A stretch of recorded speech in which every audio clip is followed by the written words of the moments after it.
What's up guys, me G the Joy-Con versus the GameVice. As you can see, GameVice is, I prefer, is much better in the hands. I mean the build quality is like questionable, the build quality is good.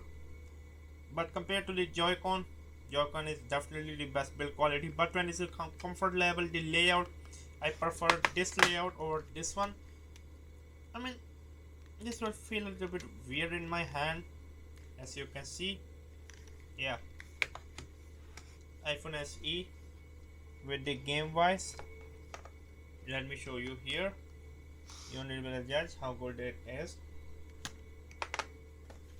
As you can see, yeah. And let me show you the GameVice. As you can see, the GameVice.